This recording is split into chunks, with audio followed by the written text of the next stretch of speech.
अस्सलाम वालेकुम अस्सलाम।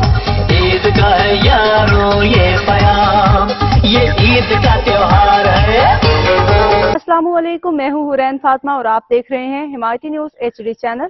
नजर डालते हैं आज की अहम खबरों पर। यूसी कैटल की तरक्की के ज़ामिन चेयरमैन जावेद इकबाल काकू का एतकाफ मुकम्मल। यूसी कैटल के चेयरमैन जावेद इकबाल काकू ने 10 दिनों के एतकाफ मुकम्मल कर लिया। मस्जिद अल महमूद में एतकाफ के दौरान इबादत, जिक्र, अज़कार और खसूसी दुआएं की गई।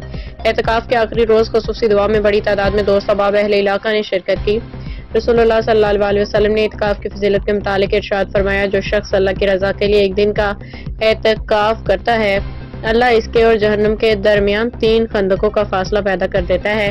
हर खंदक मशरिक और मगरिब के दरमियान फासले से भी ज्यादा वसी होती है। रोजनामा हिमायती न्यूज़ के सीनियर सहाफी आकम अली दल ने जावेद इकबाल का पुरजोश खैर मकदम किया, उन्हें हार पहनाए और फूल निछावर किए। इस मौके पर सदर रसूल खान सवाती, जुल्फिकार अली ढलानी, सरगोदा बेकरी के मालिक उवैस अहमद समेत अहले इलाका की बड़ी तादाद मौजूद थी। जावेद इकबाल काकू का भाई की खुसूसी हिदायत पे बरकात मदीना ईदगाह में नमाजियों के लिए सफ़ों को खूबसूरत अंदाज में तरतीब दिया जा रहा है, ताकि नमाजियों को बेहतरीन सहूलतें मुयस्सर आ सके। ये रूहानी इज्तिमा न सिर्फ इज्तिमाई इबादत का जरिया बना, बल्कि इलाके के लोगों में दीनी शऊर उजागर करने का भी सबब साबित हुआ।